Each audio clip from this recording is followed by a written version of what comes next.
I got back from the business trip after midnight and didn't turn on the lights, not because I was being romantic, because my head was pounding and I wanted silence. The lock clicked too loud anyway. The apartment smelled wrong, sharp, sweet, like someone else had been confident enough to leave a trace. I took 3 steps and slammed my foot into something hard. Shoes.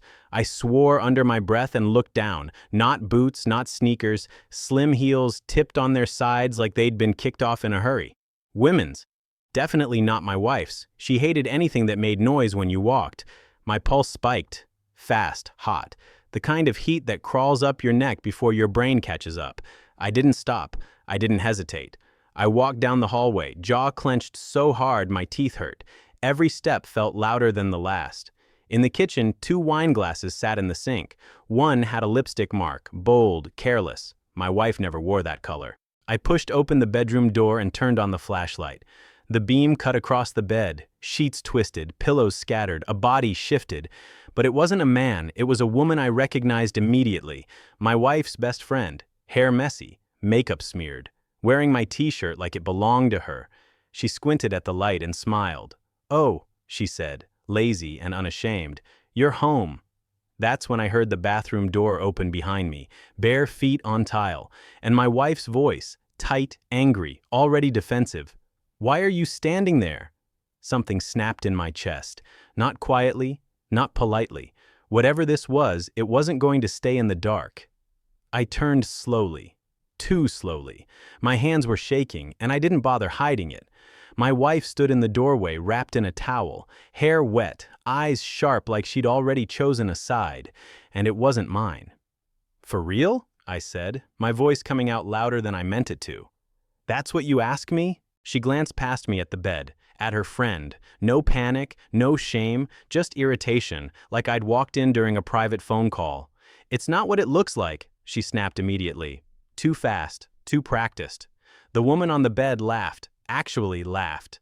She sat up, tugging my t-shirt down her thighs like she was getting comfortable. That sound, her laugh, hit me harder than any confession could have. My chest burned, my vision tunneled. "You've got to be kidding me," I said, stepping forward. "In my house?" My wife dropped the towel onto a chair and crossed her arms, naked and unafraid. "Don't start yelling. The neighbors—" "The neighbors?" I shouted. "You're worried about the neighbors right now?" She flinched at that. Good. I wanted her to feel it. Her friend finally stood up, slow and deliberate, like she was enjoying the show. "Relax," she said. "You're overreacting." That word, overreacting, pushed me over the edge. I slammed my palm into the wall. The sound cracked through the room. Both of them jumped. "You're wearing my clothes," I growled, pointing at her. "You're in my bed, and you're telling me to relax?" My wife stepped between us, protective. Not of me, of her. "Get out," she said. "Both of you need to calm down." I stared at her, really stared, at the woman I'd trusted, defended, chosen every day, and in that moment, with my heart pounding and my fists clenched, I realized something terrifying. They thought I'd yell, they thought I'd break, they thought this would end here. They were wrong, and this was just the beginning. I didn't leave. Not after that, not after the way she said it, "Get out," like I was the problem standing in my own bedroom. The heat in my chest surged, sharp and violent, like someone had poured gasoline straight into my lungs. I laughed, loud, ugly. "You want me out?" I said. No, you don't get to flip this." I walked past her and yanked the bedroom door wide open, flooding the hallway with light. The apartment was suddenly exposed, every corner naked. I wanted witnesses. Walls, air, anything that could see this with me. "Get dressed," I barked at her friend. "Both of you, now." My wife's face hardened. "You don't get to order us around." That was it. I grabbed my phone and hit record. No warning, no speech, just raw instinct. "Say that again," I said, shoving the camera toward her. "Say it so you can hear yourself later." Her confidence cracked, just a little. Her friend's smile vanished completely. "Turn that off," my wife snapped, stepping toward me. I didn't back up. "This is staying on. Every word, every excuse." Her friend exploded first. "You're acting like a psycho." "Good," I shot back. "Because sane men don't walk in on this and whisper." She started yelling. My wife joined in. Voices overlapping, sharp, desperate. The apartment filled with noise. Real noise now. Doors slammed. A lamp tipped over. Somewhere down the hall, a neighbor's door opened. I kept filming. Then my wife screamed the sentence she couldn't take back. "It was just supposed to be fun. I didn't think you'd come back early." The room went dead silent. Even her friend froze. I lowered the phone slowly, staring at her like I'd never seen her before. "Fun," I repeated. "In my bed, with my shirt, with my life." From the hallway, a voice shouted, "Everything okay in there?" I turned toward the door, heart hammering, rage spilling out of me in waves. "No," I yelled back. "Everything is very much not okay." And for the first time, I saw it in their eyes. This wasn't staying private. This wasn't staying contained. This was about to get loud. The neighbor didn't wait for an invitation. The door across the hall cracked open, then another one. Faces appeared, sleepy, annoyed, curious. My wife rushed toward the door like she could still control the narrative, like she could still decide who heard what. "It's nothing," she said too fast. "Just a misunderstanding." I stepped past her and pointed back into the bedroom. "You want to explain that to them?" Her friend snapped. "This is insane. You're humiliating us." "Us?" I barked. "You're not an us in my house." I turned the camera again, wide angle now, bed, clothes on the floor, her shoes in the hallway. Evidence everywhere, loud and undeniable. Someone gasped. I heard a whispered, "Oh my God," from behind me. My wife lost it. She lunged for my phone. "Turn it off." She missed. Her hand slapped my arm, nails digging in. I didn't even feel it. I was past pain. I was past embarrassment. I was standing in pure, burning clarity. "Don't touch me," I warned, voice shaking with rage. "You already crossed every line you had." Her friend started crying then, loud, dramatic sobs, like that might save her. Mascara streaked down her face, ruining the confidence she walked in with. She grabbed her clothes, fumbling, dropping them. "This was a mistake," she kept saying. "It didn't mean anything." I laughed again, harsher this time. "Funny, it meant enough to take your shoes off." Someone in the hall said the word police. Quietly, like a suggestion. My wife went pale. "You wouldn't," she said, suddenly scared. "You wouldn't do that to me." I looked at her, really looked at her, and felt something inside me lock into place. "You already did this," I said. "I'm just not cleaning it up for you." Sirens wailed in the distance, maybe for us, maybe not. But the sound carried, crawling under the door, making everyone freeze. I kept the phone raised, my arm steady now. This wasn't a fight anymore, it was a scene. And it was only getting bigger. The sirens got louder. Real this time, not imagination. Someone in the hallway had actually called. I could see it on my wife's face, the calculation collapsing, the confidence draining out of her eyes like water from a cracked glass. "Please," she hissed, grabbing my arm again, harder now. "Stop this. You're ruining everything." I shook her off. "You ruined it. I'm just turning the lights on." Her friend snapped completely. She started screaming, high, panicked, ugly. "I didn't know he was like this. She said you were always gone. She said you didn't care." That did it. I stepped toward my wife so fast she stumbled back into the dresser. "You told her that?" I shouted. "You painted me like I deserved this?" Neighbors were fully inside the apartment now, phones out, whispers everywhere. No one was on their side anymore. The room had chosen. The front door burst open. 2 cops stepped in, hands already near their belts, eyes scanning the chaos. Overturned lamp, clothes on the floor, a half-naked woman crying, my wife shaking, me standing there with my phone held high like a weapon. "What's going on?" one of them demanded. I didn't wait for my wife to speak. "I came home," I said loudly, clearly, forcing my voice to stay steady, and found my wife in bed with her best friend. They tried to attack me when I started recording. My wife screamed, "That's not—" "Ma'am," the second officer cut her off. "We'll hear from you in a second." The first officer looked at my phone. "You have video?" I nodded and handed it over. My hands were finally calm. As the footage played, I watched my wife's face collapse in real time. Every lie she'd prepared died one by one, right there under fluorescent light and strangers' eyes. Her friend slid down the wall and sat on the floor, sobbing. One of the cops sighed. "All right, everyone needs to separate." They were led to opposite sides of the room, and as I stood there, heart still racing, chest burning, surrounded by neighbors, police, and the wreckage of my marriage, I felt it fully for the first time. This wasn't just betrayal anymore. This was accountability, and it was loud.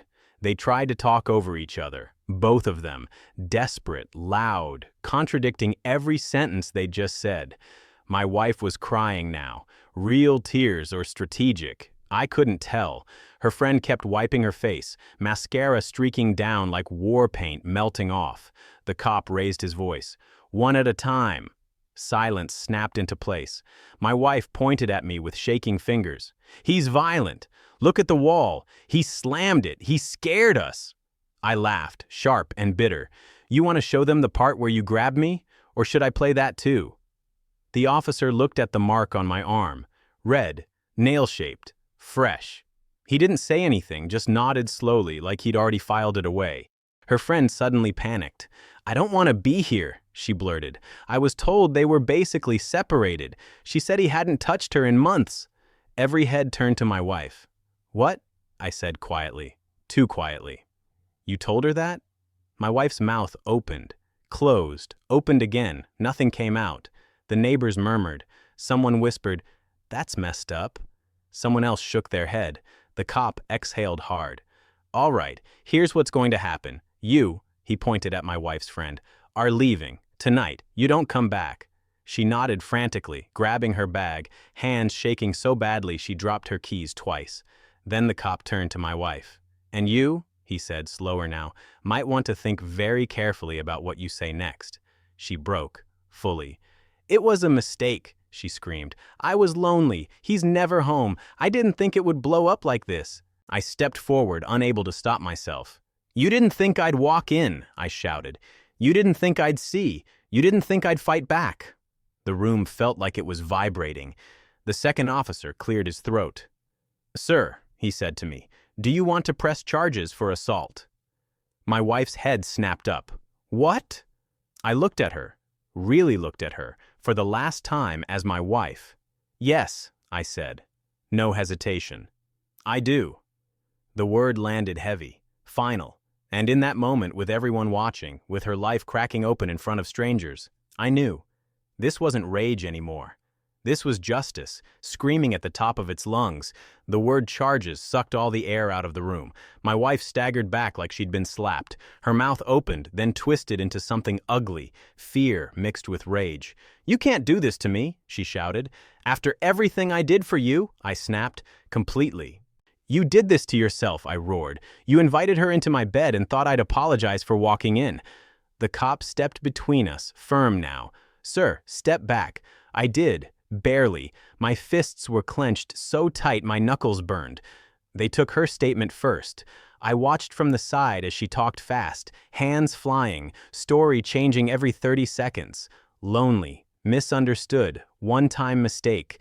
She cried harder when she realized no one was buying it. Then they took mine. I spoke slowly, clearly. I pointed out the shoes, the video, the scratch marks, the neighbor witnesses, the way she tried to grab my phone. Every word landed like a nail being driven in. The neighbors backed me up, one by one. I heard screaming. I saw her lunge. He was yelling, but she hit first. That's when her friend lost whatever loyalty she had left. "She told me he wouldn't be home," she blurted from the doorway. "She said this was safe, that she deserved some fun." My wife screamed her name, a raw animal sound. Too late. The officer nodded to his partner. "All right, ma'am, turn around." The click of the cuffs was loud, metallic, final. My wife froze. "You're arresting me?"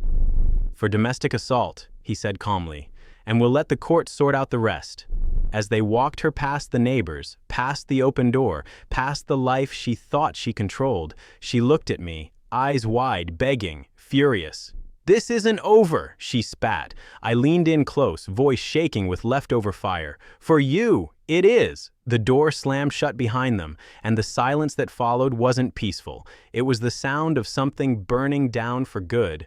The apartment looked wrecked once they were gone, not messy, violated, like a place that had been used as a stage and abandoned after the show. A neighbor closed the door quietly. Another mumbled something about being sorry. I didn't answer. My ears were still ringing from my own voice. I stood there alone, chest heaving, adrenaline still punching through me. My hands started shaking now, late, useless, furious tremors. I kicked one of the heels across the hallway. It hit the wall and cracked the drywall. Good. Let it stay broken. I walked into the bedroom and ripped the sheets off the bed in one violent pull. They hit the floor in a tangled heap. The smell hit me again. Her perfume mixed with my detergent, and I lost it. I grabbed the pillow and slammed it against the wall over and over until my arms burned. My phone buzzed. A message from my wife's mother. "What did you do?" "The police just called." I laughed. Loud. Bitter. Then I typed back with shaking thumbs. "Ask your daughter." I didn't stop there. I opened the family group chat, the one with birthdays, holidays, fake smiles. I dropped the video. No explanation, just the truth, raw and unfiltered. Messages exploded instantly. "What the hell? Is this real? She did what?" My phone wouldn't stop vibrating. I packed fast, clothes shoved into a bag, documents, passport, laptop. I didn't take memories, I didn't take gifts. I left everything she'd ever given me behind like contaminated evidence. Before leaving, I stood in the doorway and looked at the apartment one last time. The place where I'd trusted her, where I'd built something real while she treated it like a playground. I locked the door and slid the key through the mail slot inside. Let her deal with it. Downstairs, flashing lights still painted the building red and blue. A couple of neighbors watched me leave. Someone nodded at me. Someone else whispered my name like a headline. I walked into the night with my heart still on fire, knowing one thing for sure. This story wasn't ending in that apartment. It was just getting enough witnesses. The next day detonated before noon. I was sitting in a cheap motel room that smelled like bleach and burned coffee when my phone lit up like it was about to explode. Missed calls, voicemails, unknown numbers, her sister, her boss, someone saved as Attorney Mark. That one made me smile without humor. Then the messages started coming in screenshots. My wife's mugshot, hair still wet, mascara smeared, eyes swollen, furious, humiliated. Someone had already posted it in a local Facebook group. Domestic dispute in Building 7. The comments were brutal. People love choosing sides when the evidence is loud. Her mother called again. I answered this time. "What did you do?" she screamed into the phone. No hello, no question, just accusation. "I told the truth," I snapped back, and it finally stuck. She started crying, saying I was destroying her daughter's life. I lost it, completely. "Your daughter destroyed mine in my bed," I shouted. "If you raised her to think that's a mistake, then don't call me again." I hung up and threw the phone onto the bed. It bounced, kept buzzing. An hour later, I got the call that mattered. Her company's HR, polite voice, careful words. "We've been made aware of an incident involving an employee." I laughed. Loud. "Yeah," I said. "You should watch the video before the internet finishes the job." Silence on the line. By evening, the story had grown teeth. Someone leaked the arrest report. Someone else reposted the video with captions. Her name started trending locally, not famous, but infamous. The kind that sticks. And then she called, from a blocked number. I answered. She was crying so hard she could barely speak, begging now, apologizing, saying it got out of control, saying she loved me. I didn't yell. I said one thing, slowly, clearly, so it would cut deeper than rage ever could. "You thought the worst thing would be me finding out. You were wrong." I hung up. Outside the motel, police sirens wailed again. Somewhere else, for someone else. But I sat there, heart still pounding, knowing the final explosion hadn't happened yet. Because tomorrow, she had court. And everyone was going to be watching. The courthouse was packed. Not because anyone cared about justice, but because people smelled blood. Phones were out before the doors even opened. Someone recognized me. Someone whispered. Someone filmed. She walked in between her lawyer and her sister, head down, sunglasses on, like that could undo anything. It didn't. The moment she took them off, I saw it on her face. Fear, rage, humiliation, all fighting for control. She didn't look at me at first. Then the judge entered. Silence fell hard. The video was played, not edited, not softened, full volume. her voice echoing through the courtroom, the shouting, the grab, the moment she lost control, and everyone saw who she really was when she thought no one important was watching. People shifted in their seats. Someone gasped. Her lawyer tried to interrupt, too late. When the judge asked if she had anything to add, she stood up shaking, voice cracking, and tried one last time. "He provoked me," she said, pointing at me. "He humiliated me in front of everyone." I stood without being asked. "I came home to my bed," I said loudly. "That's it? That's the provocation." The judge didn't even look at me.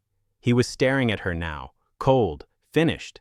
The ruling came fast, charges upheld, mandatory counseling, restraining order, temporary removal from the apartment.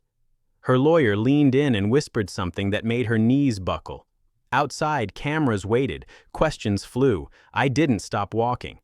Behind me, she screamed my name, raw, desperate, cracking in public the way she never had in private. The sound followed me down the courthouse steps, ugly and unforgettable. I didn't turn around. Because the loudest revenge isn't screaming back. It's letting the whole world hear the truth and walking away while it echoes.